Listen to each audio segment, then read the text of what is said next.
Bom dia, irmã Gislaine. Bom dia, pastor. Bom dia, Silvane. Estava já com saudade de estar aqui com os irmãos, nesse trimestre em que estamos refletindo sobre generosidade em tempo de escassez, de modo que vamos nesta manhã olhar especialmente para o tema generosidade no cuidado.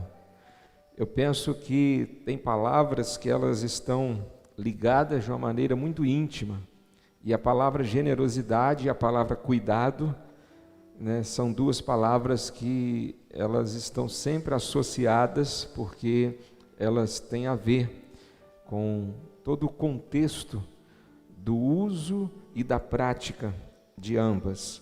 Quem é generoso, cuida, e no cuidado, a generosidade, ela sempre estará presente. Então, são palavras que realmente poderiam ser ditas de alguma forma até como sinônimo, ou então elas se completam. Quero ler com os irmãos 1 Pedro, capítulo 4, versículo 10. Primeira carta do apóstolo Pedro, capítulo 4, versículo 10. Nós vamos ler também 1 Coríntios 4, 1 e 2. Eu quero pedir à irmã Gislaine que possa ler 1 Pedro e a Silvane que leia 1 Coríntios. 1 Pedro, capítulo 4, versículo 10. Cada um administre aos outros o dom como o recebeu, como bons dispenseiros da multiforme graça de Deus. Isso. Assim, os homens devem nos considerar servos de Cristo, encarregados dos ministérios de Deus. Além disso, o que se requer de pessoas assim encarregadas é que sejam encontradas fiéis. Tanto um texto quanto o outro, escrito por Pedro, outro escrito por Paulo, eles tratam da mesma temática, que seria mordomia, ser um mordomo. E semana passada nós já pudemos refletir um pouco sobre isso com os irmãos que estiveram nos ministrando, mas hoje a gente vai dar uma avançada, dentro desse mesmo tema. E eu introduzo dizendo que o termo mordomia sofreu uma deturpação ao longo do tempo devido ao seu mau uso. Mordomia acabou se tornando sinônimo de boa vida, vida tranquila, vida mansa e até mesmo uma vida de alguém à toa. A gente, quando se refere a fulano está numa mordomia danada, ele está numa boa vida, no sentido de uma vida ociosa, uma vida folgada, uma vida sem ocupação alguma e até de muitas regalias. Esse termo ele passou a ser usado referindo-se a isso, e às vezes com a conotação também a pessoas que têm um certo poder, pessoas que têm uma certa posição. Mas esse tipo de entendimento e conceito de mordomia nada tem a ver, nem de longe, com o sentido bíblico da mordomia cristã. Esses dois textos que lemos, tanto o que foi escrito por Pedro, na primeira carta, capítulo 4, verso 10, como o que foi escrito por Paulo, na primeira carta aos Coríntios, capítulo 4, verso 1 e 2, nesses dois textos, mordomia está muito longe desse entendimento que se tem nos dias de hoje. A mordomia, no sentido bíblico, é um princípio espiritual, pelo qual o cristão reconhece a Deus como o dono de todas as coisas, mas não apenas reconhece a Deus como o dono de todas as coisas. A mordomia bíblica, o cristão ele assume o seu compromisso de cuidar das coisas de Deus. Cada cristão carrega consigo a responsabilidade de cuidar daquilo que Deus lhe confiou, a começar do seu próprio corpo, estendendo aos seus bens materiais e até a natureza criada. Essa semana eu consegui um livro bem antigo, um livro por título Não Sou Meu, de Walter Cashel. Esse livro ele fala especificamente sobre mordomia. É um livro muito antigo, já nem está mais aí disponível de forma impressa para ser adquirido. Eu consegui ele apenas em formato digital, mas é interessante porque é um livro que foi muito trabalhado nas igrejas nos anos 80. O tema mordomia, a responsabilidade, o compromisso que cada cristão deve ter diante de Deus, de cuidar das coisas de Deus, a começar do seu próprio corpo. Mas o que me chamou a atenção nesse livro, Não Sou Meu, de Walter Cashel, é que ele atribuiu 5 áreas muito bem assim pensadas a respeito do emprego da mordomia na nossa vida, em que a gente deve administrar bem a nossa vida. Ele fala da personalidade, a influência, as oportunidades, o tempo e os bens. Eu creio que essas 5 áreas resumem bem o nosso ser humano. E foi muito bem pensado essas 5 áreas, que não sou meu, é o título do livro. Sou de quem? Sou de Deus. E tudo isso deve ser administrado tendo em vista agradar aquele que é o dono. Todos nós somos responsáveis pelo uso dessas coisas de acordo com o propósito de Deus. E temos que prestar contas, inclusive, pela qualidade e pelos resultados de nossa administração. Então, primeiramente, vejamos nesse estudo quanto ao significado da palavra mordomo. Mordomo, mordomia, o que significa mordomo? Mordomo é o mesmo que administrador. Nós precisamos repetir isso muito para que a gente consiga devolver à palavra o seu sentido verdadeiro, porque nós estamos muito impregnados com essa ideia de um mordomo, mordomia, em um conceito deturpado. Então, por isso que ao longo desse trimestre, nós estamos hoje na 3ª lição, até o final desses 3 meses, a gente vai ficar repetindo isso muito. Mordomia não é uma boa vida cheia de regalia. Mordomia é uma boa administração da vida que Deus tem nos dado, que envolve, como Walter Cashel disse, personalidade, influência, oportunidades, tempo e bens. E quando a gente olha para a Bíblia, nós encontramos no Velho Testamento alguns exemplos do que era um mordomo. E é importante a gente citar isso para que a gente devolva à palavra, então, o seu significado verdadeiro. Há 2 exemplos de mordomos na Bíblia, no Antigo Testamento, que é de bastante conhecimento de todos nós. O primeiro exemplo é de um servo que Abraão tinha por nome Eliezer ou Eliezer. Abraão, nós sabemos que ele a princípio não tinha filhos, casado com Sara. Deus chamou Abraão para sair de onde ele estava e ir para um lugar que Deus mostraria, porque Deus faria dele uma grande nação. Abraão era um homem que tinha muito gado, tinha muito rebanho, tinha bastante posses, e ele tinha um alto funcionário de muita confiança, que era o tal do Eliezer.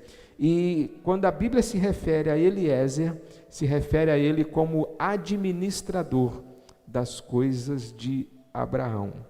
Lá em Gênesis 24, versículo 2, disse Abraão ao seu mais antigo servo da casa, que governava tudo o que Abraão possuía.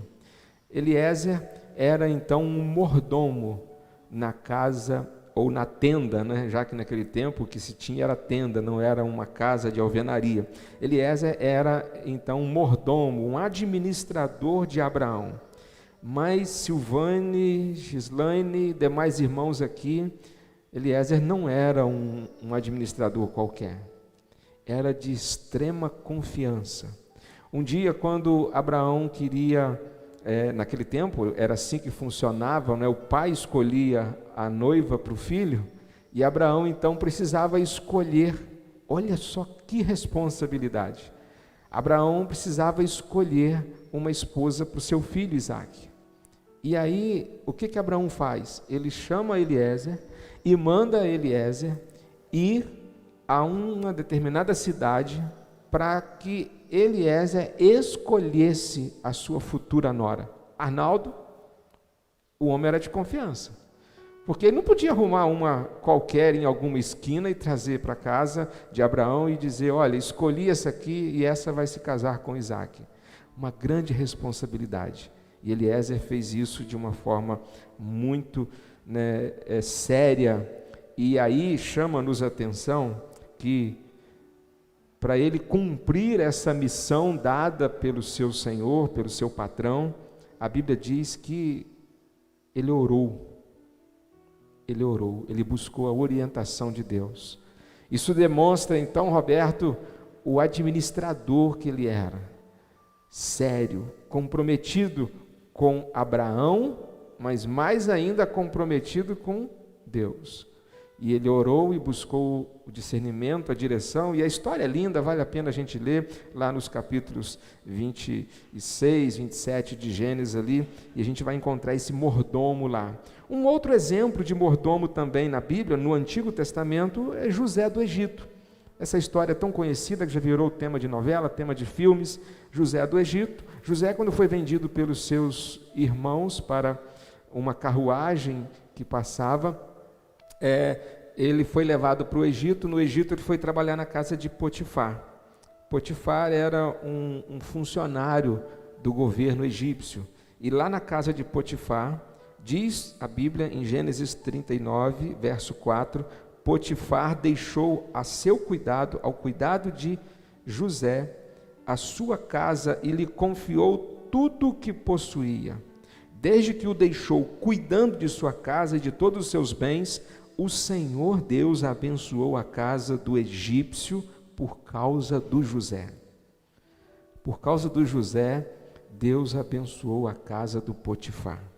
E uma palavra notável neste texto é cuidado. Cuidado. O cuidado de José no exercício da mordomia, da administração na casa de Potifar.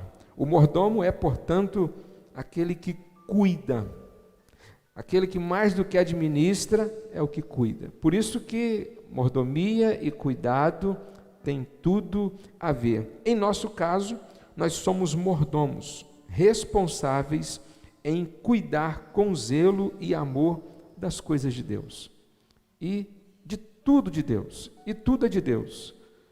Salmo 24, verso 1 diz que do Senhor é a terra e tudo o que nela há. Tudo, absolutamente tudo. Nem eu sou de mim mesmo e nem você é de você mesmo. Tudo é de Deus e somos meramente mordomos. Esses textos que lemos, tanto escrito por Pedro como escrito por Paulo, nos traz à tona essa mesma verdade. Somos administradores. E aí eu digo que, na verdade, cuidar daquilo que não é nosso requer mais cuidado ainda, pois nós haveremos de dar conta.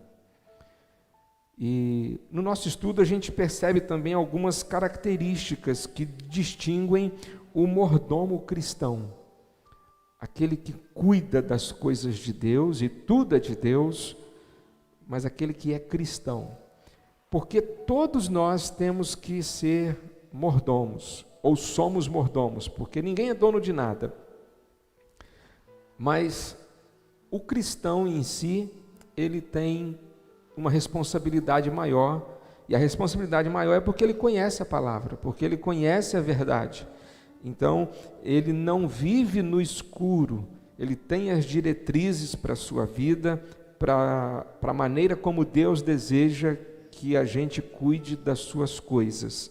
Então, como cristão, nós estamos ao mesmo tempo que em uma posição de vantagem, em comparado àquele que não é cristão, porque conhecemos então a verdade, mas por outro lado nós estamos também em uma posição de maior responsabilidade, porque a quem muito é dado, a muito também será cobrado. E aí, o mordomo cristão, ele tem algumas características que o diferenciam de outros mordomos. O mordomo cristão é alguém que é nascido de novo, porque um dia se entregou pessoalmente a Jesus. Tal mordomo demonstra algumas características que se tornam muito evidentes em seu estilo de vida. E aqui tem pelo menos quatro características que distinguem um mordomo cristão, conforme o autor muito bem elencou para nós. Primeiro, ele reconhece que Deus é o dono de tudo o que existe e vê a si mesmo como mordomo de Deus. O mordomo cristão, ele reconhece que ele não é dono de nada, não é dono de nada. Nesse livro que eu citei, antigo, Não Sou Meu, de Walter Cashel, ele traz um pensamento ou um direcionamento bem interessante, quando ele define o pensamento capitalista, o pensamento socialista e o pensamento cristão. E achei assim muito preciso, quando ele põe que o pensamento capitalista determina que cada um é dono daquilo que possui. Essa é a ideia que gira em torno da ideia capitalista, do pensamento capitalista. O pensamento socialista, Walter diz o seguinte, é a ideia de que tudo é de todo mundo. O que é meu é seu, o que é seu é meu e enfim, tudo é de todos. Mas aí ele traz o pensamento cristão. O pensamento cristão define que tudo é de Deus, para começar. Ninguém é dono de nada. O que nós temos é apenas o direito de posse. E aí ele traz uma diretriz que eu achei assim muito, muito bacana. O direito de posse, ele diz que ele vai depender de um conjunto de fatores. Vai depender, acima de tudo, do propósito de Deus. O direito de posse, de que uns terão mais posse e outros terão menos posse. Mas estarão apenas de posse de um bem que não é seu, é de Deus. E ele diz que a diferença de ter mais ou menos posse, ela não importa. O que importa é que a posse daquilo que estamos seja bem administrada, porque a gente vai prestar conta. E a quem muito é dado, repito então, porque esse é um pensamento dele, muito é cobrado. Ele diz, se você tem muitas posses, você tem um dever maior. Se você tem menos, o seu dever ele é equivalente ao seu número de posses. E aí, primeiramente, depende do propósito de Deus e também tem a ver com as habilidades, com as competências de cada um, que diferem entre as pessoas. E alguns conseguem angariar mais, outros conseguem angariar menos. E entendi que essa visão cristã que ele colocou, ela não é um meio termo entre o capitalismo e o socialismo, ela é a verdade, ela é o bíblico. Tudo é de Deus e Deus nos dá o direito de posse, puramente por sua graça. E a gente deve então levar isso com muito zelo. Então o cristão ele reconhece que Deus é o dono de tudo, né? Isso não é meu, não é seu, é de Deus. Segunda característica de um mordomo cristão, ele compreende que Cristo é o seu Senhor. Ele compreende que Cristo ocupa na sua vida uma posição de senhorio, de controle. É aquilo que Paulo disse lá em Gálatas 2:20. Já estou crucificado com Cristo e vivo não mais eu, mas Cristo vive em mim. E a vida que agora vivo na carne, vivo-a na fé no Filho de Deus, o qual me amou e se entregou a si mesmo por mim. Permitir que Cristo assente no trono do nosso viver, para que Ele possa assim governar toda a nossa vida. Terceira característica que o autor do estudo coloca para a gente, do mordomo cristão, ele esforça-se em perceber o propósito de Deus para a utilização de cada bem que ele possui. Ele se esforça para descobrir qual o propósito de Deus. Se Deus te dá um direito de posse, se Deus te dá uma habilidade, se Deus te dá uma competência, se Deus te dá, uma capacidade, qual o propósito para isso? O mordomo cristão, ele se esforça por descobrir. Ele não se permite enterrar talento. Ele não se permite guardar aquilo que ele pode oferecer ou possa fazer. Porque ele entende que se ele sabe fazer o bem e não faz, ele estará cometendo pecado. Então, por isso ele se esforça em descobrir, perceber o propósito de Deus. E quarto, ele assume os propósitos de Deus como seu estilo de vida. Ele assume. E eu queria resumir essas quatro características em 4 palavras. Primeira, submissão. A segunda, prioridade. A terceira, empenho. E a quarta, compromisso. Ele se submete a Deus porque sabe que Deus é o dono de todas as coisas. Ele dá prioridade a Cristo em sua vida porque ele sabe que Cristo é o centro de todas as coisas. Ele se empenha ao máximo porque ele entende que se Deus o conferiu privilégios, ele pode ser bênção. E então ele se empenha, ele se esforça.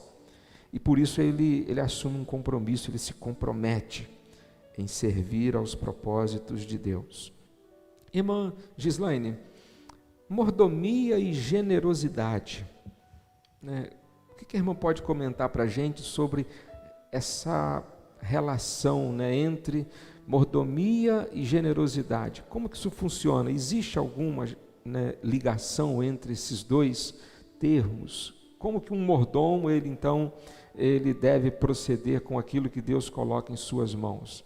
Ele deve voltar para si ou deve ser generoso, voltar para o próximo?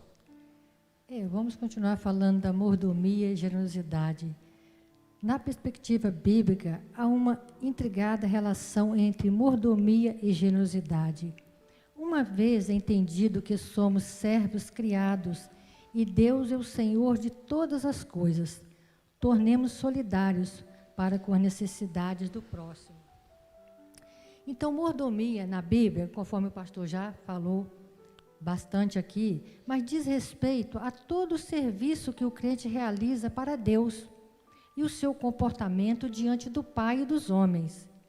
É a administração dos bens espirituais e materiais, tanto no coletivo individual quanto no coletivo do ser humano. Por isso, esta mordomia está ligada ao ensino da palavra de Deus. Agora vamos à generosidade. É um estado de espírito que nos leva a agir com bondade, cordialidade, simpatia, bem como educação e respeito ao próximo.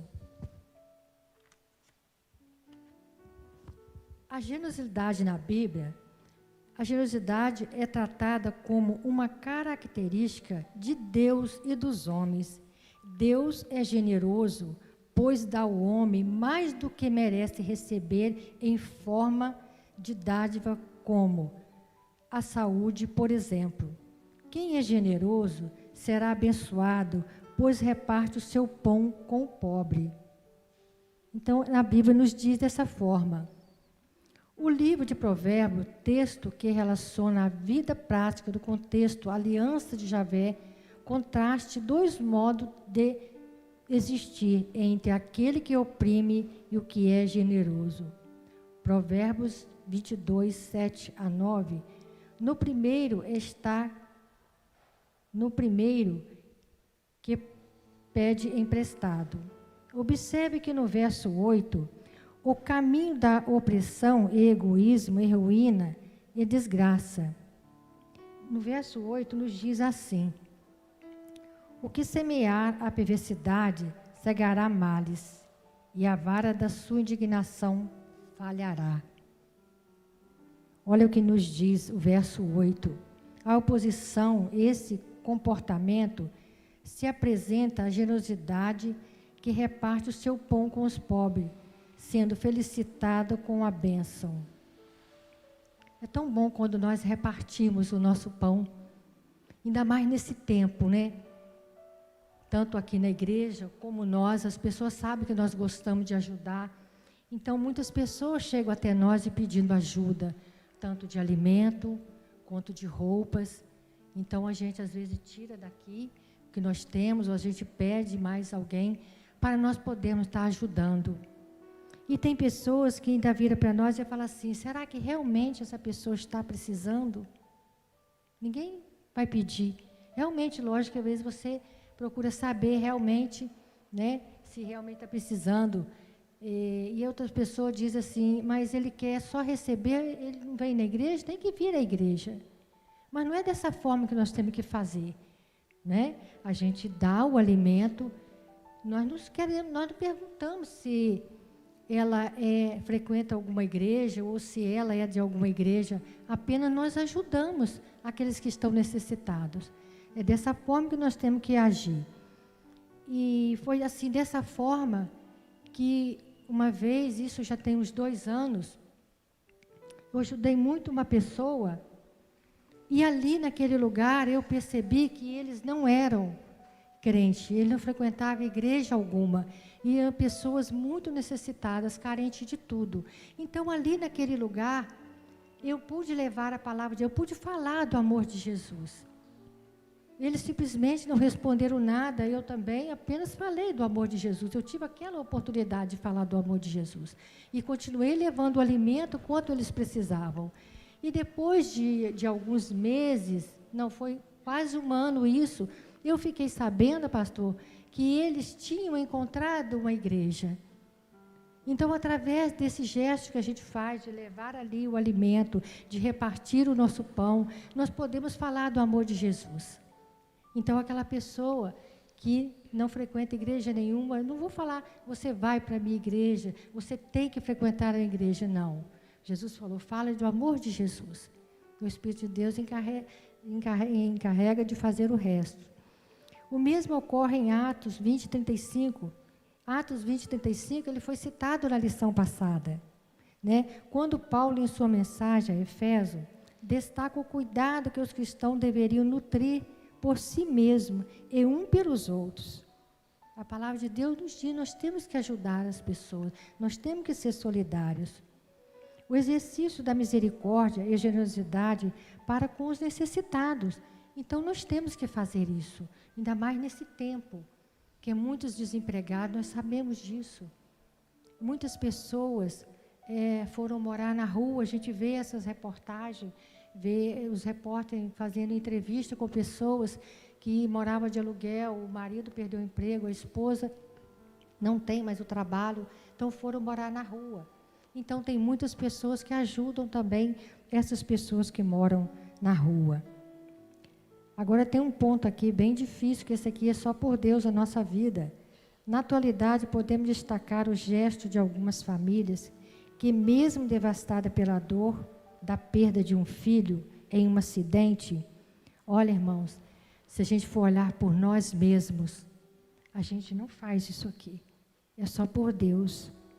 Em um assassinato ou perde o filho por algum motivo, eles encontram forças para doar os seus órgãos. Então, nós que somos mães, aquele que é pai, mesmo que o filho, a gente sabe que o filho é herança do Senhor, nós estamos aqui apenas cuidando, mas ele é do Senhor. Mas se partiu, se o Senhor levar, no pensamento nosso, o meu pensamento, não, eu quero que meu pensamento, né? Mas quando Deus age, o pensamento muda completamente. Aí eu quero que ele vai, eu não quero que tire um pedacinho do meu filho. Eu quero que ele vai do jeitinho que morreu, tirar o olho, coração. Então a gente fica pensando dessa forma, nós pensando. Mas quando Deus entra nessa causa, quando Deus trabalha no nosso coração, a gente age dessa forma, a gente encontra força. Porque é só de Deus que nós encontramos força para agir dessa forma. Por conseguinte, a forma de lidarmos com o nosso recurso pode revelar se somos ou não bons mordomos. Como feito, um bom mordomo é generoso, pois não aplica a avareza no coração e está disposto a dar o melhor de si, por amor àqueles que estão em necessidade ou desespero. Então é assim, dessa forma que nós temos agido. O Senhor tem nos abençoado, o Senhor tem colocado esse recurso para nós. Quando nós não conseguimos agir sozinho, quando nós não conseguimos ajudar as pessoas sozinho, tipo formar uma cesta básica, nós pedimos ajuda. O nosso grupo da MCM tem me ajudado muito a ajudar outras pessoas. Eu sempre coloco no grupo, irmã, estou precisando, imediatamente, aquelas que podem, elas trazem, deixam aqui, a gente assim ajuda outras pessoas. A gente reparte, divide, às vezes a gente está arrumando para 2, vem outra, pede, assim como a nossa igreja também tem ajudado. Então é Deus que coloca isso no nosso coração. Assim também, irmãos, quando é época de missões, a gente trabalha aqui na igreja incansavelmente. Eu espero em Deus que esse ano, se não for esse ano, o ano que vem, nós voltemos a trabalhar, pastor, por missões. Porque os missionários, eles precisam da nossa ajuda. E às vezes, as pessoas pensam que nós trabalhamos aqui, na igreja, por missões, às vezes nós ficamos aqui a semana toda, porque não tem nada que fazer, está se distraindo, não. A gente trabalha aqui por missões, com muita responsabilidade, porque tanto aqui na igreja, ou em congresso, quando nós estamos, às vezes vai muito missionários. Inclusive, eles não falam, eles não permitem que a gente fale, nem de onde eles são, porque de tantas privações que eles passam, às vezes por estar naquele local, não pode levar a palavra. Eles passam ali necessidade. Então, nós acreditamos que ali, então é por isso que Deus coloca esse desejo no nosso coração de trabalhar, de sermos solidários, não para os nossos irmãos que estão precisando de alimento, porque lá eles precisam, eles passam necessidade de alimento também, pastor? O pastor sabe, os irmãos sabem disso.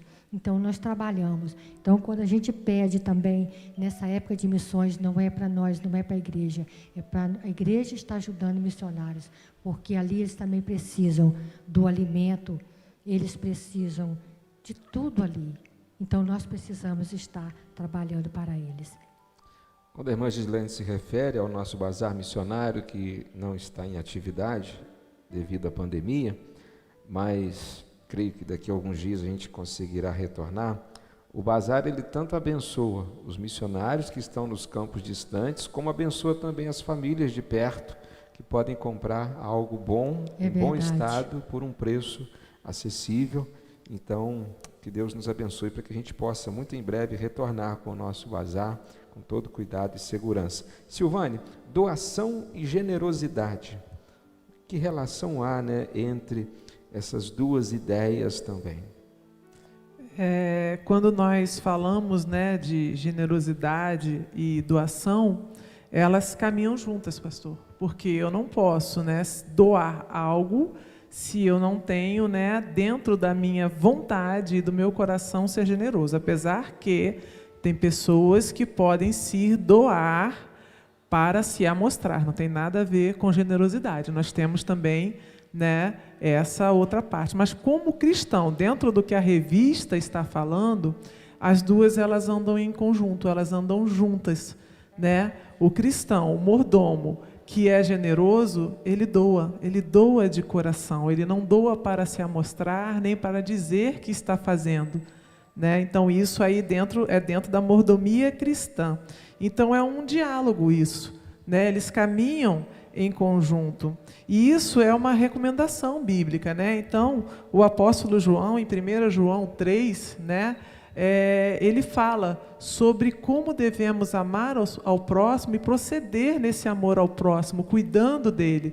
E ele vai até o versículo 22, mas eu ainda completo com o versículo 23, Porque o 23 também fala sobre como nós devemos amar a Deus e amar ao próximo e cuidar do próximo. Então, quando a gente fala de generosidade e doação, como a irmã Gislaine falou aqui agora, muito bem, é cuidado, Ela foi muito clara, Quando a gente está aqui numa campanha de missões, ou num congresso, ou numa atividade aqui da nossa igreja, nós não viemos aqui passar tempo, irmãos.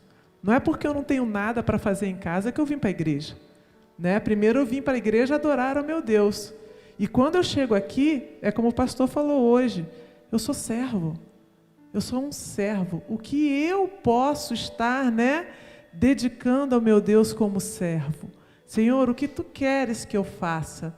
Né? Eu não vim aqui apenas para a tua casa. Eu vim aqui para te adorar e eu vim aqui para te servir. Eu não vim buscar bênção, né? Eu vim aqui para adorar o meu Deus. E aí, como eu posso estar, né, pronto para o serviço? Né? Isso está até no Pacto das Mensageiras, estarmos prontas para o serviço. E nós estamos prontos? Estamos fazendo a vontade do nosso Deus? Então, a revista, né, essa lição, ela nos mostra que quando nós somos servos, que estamos prontos para o serviço, nós vamos estar cuidando, né? Estar ali, né, cuidando do nosso próximo. E a própria Bíblia fala, não só em João, mas também ela fala em Lucas, da história do bom samaritano. Muitas vezes, nós como cristãos estamos iguais ao levita, né? Igual, né, ao sacerdote, em que sabemos muito da palavra, estamos, né, fazendo muito dentro da igreja, mas quando tem um próximo, a gente deixa para o próximo. Né? Meu próximo está precisando, a gente faz assim, não, vou deixar para o próximo, porque ele vai lá e ajuda. E não é assim, porque Deus também quer que nós cuidemos de quem está ao nosso lado, independente até sem conhecer, como foi o caso da irmã Gislaine. Às vezes, né, nós sabemos que a nossa igreja e nós mesmos cuidamos de pessoas sem conhecer. Né? Então, irmãos, temos que ter essa empatia pelo cuidado com o próximo, e não sermos, né, como o sacerdote que tinha um bom conhecimento da palavra e passou. Como o levita que tinha um bom conhecimento também e passou. E veio aquele samaritano, que não era algo tão esperado, né, que um samaritano cuidasse dele, ele vai e cuida. Né? Então, irmãos, o cuidado, né, a doação e a generosidade, ela também está no cuidado. E isso é demonstrado em 1 João 3, 23. Né? O autor da revista, ele fala de 1 João, né, a partir do 17 até o 22, mas eu ainda completo com o 23, quando fala: e o seu mandamento é este, que creiamos no nome do seu Filho Jesus Cristo. Sim, é nele que nós vamos crer. E nos amemos uns aos outros, segundo o seu mandamento. Então, não tem como eu cuidar se eu não amar o meu próximo. E aqui a revista também fala, né, que a outra parte que se designa generosidade é nós irmos e fazermos, né? Às vezes a gente pensa muito na parte de alimento, na parte de roupa, né? Mas a revista aqui também fala sobre o ir e ajudar, né? Então, quantos de nós que estamos aqui fomos a algum lugar ajudar? Né? Quantos de nós, às vezes a gente não precisa ir nem tão longe, irmãos, quantos estão vindo, né, à igreja para estar ajudando em algum momento, né? Quantos puderam, agora mesmo nós temos o Avaí, a nossa congregação, quantos estão indo para ajudar? Quantos estão se prontificando a estar ali com o pastor Sirlei, falando: pastor, pode contar comigo, né? Quando é que vai ter obra, pastor? Né? Agora eu já estou virando massa, pastor, né? Já até fiz um embolsozinho lá, tem que ver como é que ficou. Ruim, mas está bom, né? Ficou ruim. Aí vem irmão Sebastião, de repente, irmão Arnaldo fala assim: a irmã Silvane botou ali, não está muito bom não, mas vamos dar uma caprichadinha ali, porque foi feito com carinho, alguém vê ali com certo. Estamos aqui para isso, né? Para justamente um estar ajudando o outro, porque não é meu dom, mas eu estou ali. Né? Irmãos, nós vamos nos comprometer em estar ali ajudando a obra de Deus. E só que a gente também tem que entender que estarmos ajudando na obra de Deus não vai dar a nós salvação. Porque muitas pessoas acham que as obras é que salvam. O fazer, o ser generoso, o ser doador, o ser cuidador é que vai salvar. Não, a salvação só é dada por Jesus Cristo. Né? Então, não adianta também nós ficarmos imaginando, não, olha, pastor Cirlei, eu vou estar lá todo sábado na obra, irmã Gislaine, eu vou ajudar a irmã lá na cozinha enquanto estiver lá na obra, e comendo os biscoitinhos da irmã Gislaine, né? Então, não adianta. A obra, né, ela é um ato, é uma ação, e não vai levar a gente à salvação. Mas que nós, como salvos, tenhamos esse coração generoso de participarmos de mutirões missionários, né? E qual seria a nossa motivação? Salvação? Não. E sim, justamente, ajudar outros à salvação. Como a irmã Gislaine falou, de chegar e naquele momento aproveitar e falar do Evangelho. Naquele momento aproveitar e falar, né, de Cristo, de tudo que Cristo fez para nos salvar. Então, quando nós falamos em cuidado, nós temos que ter, né, sim, um cuidado especial com o nosso irmão, um cuidado especial com a obra do nosso Deus, um cuidado, né, especial de estarmos prontos para o serviço, porque justamente essa será a nossa motivação. A generosidade estará, né, a nossa motivação precisa ser a generosidade que estará aliada à nossa mordomia cristã. Pois bem, não é? A gente vê que generosidade, cuidado e mordomia são palavras que estão todas emaranhadas, não é? E tem tudo a ver. Deus é generoso. Eu queria, nesse momento de conclusão, convidar os irmãos a pensarmos um pouquinho na generosidade de Deus, de onde vem o nosso padrão para sermos generosos. Eu diria que Deus é generoso, Ele foi generoso ao criar tudo o que criou, e Ele é generoso no cuidado com tudo aquilo que Ele criou. Porque, embora Deus tenha nos dado a responsabilidade de cuidar, mas Deus está cuidando também, acima de tudo e de todos, de tudo que Ele criou.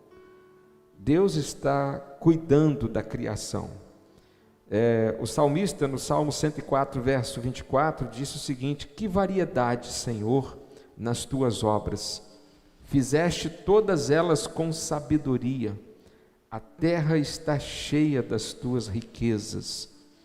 Deus foi generoso, Deus criou esse universo, e eu gosto daquele pensamento de Hernandes Dias Lopes: se em 6 dias, Roberto, Deus criou essa maravilha de mundo, imagine o que Deus tem preparado para nós na eternidade.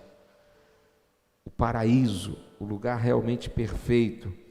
Mas Deus foi generoso ao criar, e Ele continua sendo generoso no cuidado pela criação.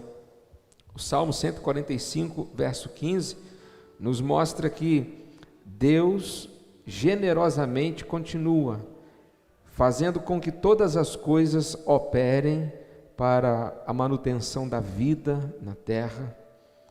Deus faz com que o oxigênio se renove a cada manhã. Eu e você não podemos fazer nada por isso. As mãos humanas acabam aí achando que estão fabricando oxigênio. Mas, na verdade, quem permite todo esse processo, e até mesmo quem dá a inteligência ao homem, para que ele possa possibilitar, é Deus. E é a generosidade de Deus a motivação para ele fazer tudo o que ele faz no cuidado com a sua criação. Agora, eu queria assim ser muito cuidadoso no que vou dizer agora, e talvez seja até arriscado dizer isso, mas além de sermos generosos com os outros, como mordomos cristãos, nós também devemos ser generosos consigo mesmo. Eu digo que a gente tem que ser cuidadoso para a gente não ser um egoísta, para a gente não ser tomado, por um por um orgulho, por uma idolatria de si mesmo, por um narcisismo, mas porque há pessoas, e eu conheço gente assim, que não é generoso nem consigo mesmo, nem consigo mesmo. Ele não tem zelo no cuidado nem consigo mesmo. Ele não desfruta nem mesmo daquilo que ele pode desfrutar, tão somente porque se torna um mesquinho. E se tem algo que a gente precisa ser consigo para ser com os outros, é generoso. Se eu não cuido de mim, como eu poderei ter interesse também em cuidar dos outros? E lá no livro de Eclesiastes, capítulo 4, versos 7 e 8, o sábio escreveu assim: então considerei outra vaidade debaixo do sol, um homem sem ninguém, que não tem filhos nem irmãos, mas que não cessa de trabalhar e cujos olhos não se fartam de riquezas. E ele não pergunta: para quem estou trabalhando, se não aproveito as coisas boas da vida? Também isto é vaidade e enfadonho trabalho. Aqui o salmista está dizendo daquelas pessoas que vivem para juntar, e nem para si mesmo elas são dispostas a abrirem a mão. Pessoas que retém, tanto que nem ela mesma ela se permite usufruir daquilo que ela retém. Isso é um tipo de mau mordomo que às vezes não nos damos conta e que corremos um sério risco. E que possamos ser verdadeiramente mordomos, generosos consigo e também para com os outros. Pessoas que às vezes até mesmo na hora de tomar um remédio, não vou comprar, não vou porque isso é muito caro, isso é sempre, fica acentuando os valores, e às vezes faz um mal a si mesmo, ou deixa de fazer um bem a si mesmo, porque não é generoso para consigo mesmo. Para exercitarmos, concluindo, a generosidade no cuidado com liberalidade, nós precisamos entender uma coisa muito importante: de onde viemos, quem somos e para onde estamos indo. A Bíblia diz que fomos formados do pó, somos pó e voltaremos ao pó. A nossa origem é pó, o nosso destino é pó. O nosso presente é pó. Em nossa origem não tínhamos nada, para a sepultura não levaremos nada. Consequentemente, tudo que ajuntamos entre o pó que fomos e o pó que seremos, não é nosso. Nada tivemos e nada teremos. Nada trouxemos e nada levaremos. Portanto, somos nada mais, nada menos que apenas mordomos de pó. Mordomos daquilo que é de Deus. De sorte que o cuidado e o evangelho são inseparáveis, assim como a mordomia cristã e a generosidade. E lembremos que a generosidade não se trata de um ato esporádico, não é para evento. Eventualmente surgirão situações, uma crise humanitária, um problema imediato, alguém que passou mal e alguém que você pode ajudar, e um movimento que está acontecendo em tal lugar e você vai lá emprestar a sua mão, vai lá fazer uma doação. Isso são eventualidades, mas a prática da generosidade deve ser uma constante. Talvez a gente deveria, semana após semana, orar pedindo a Deus: Senhor, me mostre como eu posso ser generoso essa semana. E situações vão surgir no dia a dia. Não é um pico de emoção. Fiquei emocionado agora com a necessidade de tal situação. Não, deve ser uma ação permanente. Assim como Deus é constantemente generoso conosco, devemos também expressar ao nosso próximo nossa constante generosidade. E lembremos, também generosidade para conosco mesmo. Para a gente pensar e agir. Você consegue perceber que quem você é e tudo o que tem pertencem exclusivamente a Deus? Será que você olha para aquilo que você tem com esse olhar de que é de Deus, não é seu, não é meu, não é nosso? Outra pergunta: seu estilo de vida inclui servir bem a Deus como mordomo fiel? Seu estilo de vida inclui servir bem as pessoas com cuidado? A sua vida pode ser vista como uma doação completa à obra de Deus, à obra que Ele está fazendo neste mundo? Eu estou certo que a gente, nesse tempo, mais do que nunca, de tanta escassez de saúde, escassez de recursos, nós brasileiros, embora sintamos sim, com certeza, tristeza e lamentemos as mais de 500 mil mortes, está chegando aí 560, lamentamos sim, mas a gente deve ser muito grato a Deus, porque a gente não pode ser seduzido por mídia, mas ao que, na leitura que faço, embora os tempos sejam de tantas crises, crise financeira é a menor de nosso país. Não tem faltado, nós temos tido com abundância, com fartura. Eu digo da minha vida, da minha família e por várias outras famílias que eu tenho testemunhado, talvez eu nunca tenha visto um tempo de tanta fartura material, de tanta fartura de recursos. Louvado seja Deus por isso. Então sejamos generosos em circunstâncias, em situações de pessoas que estejam necessitadas, precisando. E agradeçamos a Deus, porque moramos num país que, embora o mundo todo, com as suas 200 nações, estejam assoladas por escassez, nós moramos num país que produz 25% da alimentação mundial. 25% da comida do mundo sai daqui. Significa que nós temos então bastante emprego, temos bastante mão de obra, temos trabalho e temos o que comer.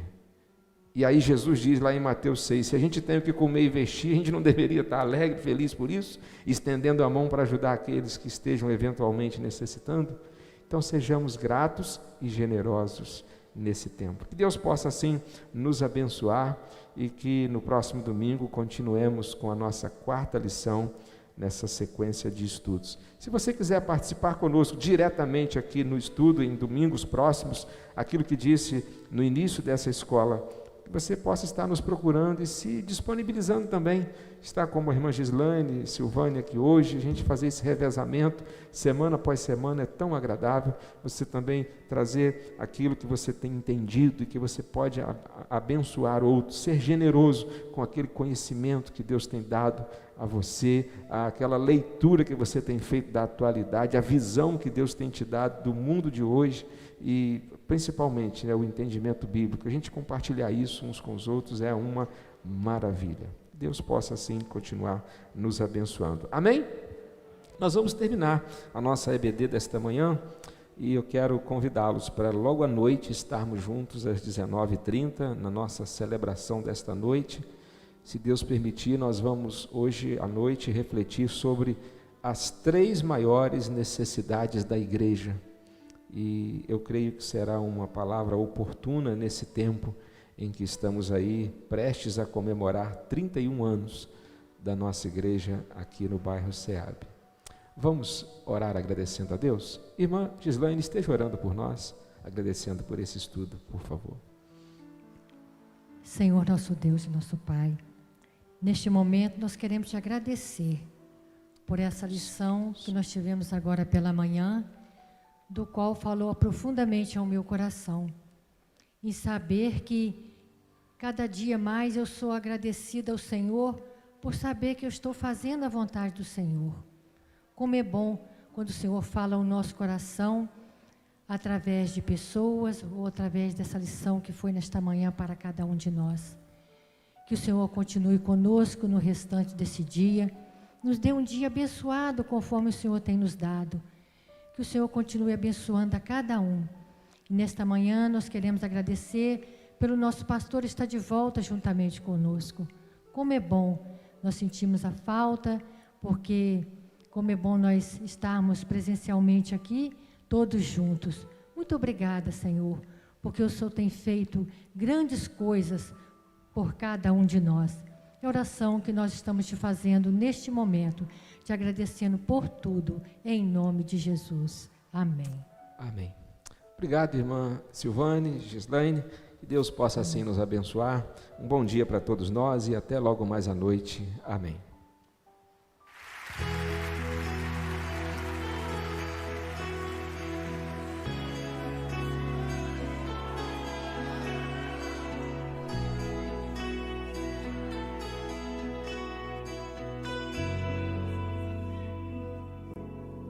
Eu não sei quantas guerras teremos que travar. Eu não sei quantas lágrimas teremos que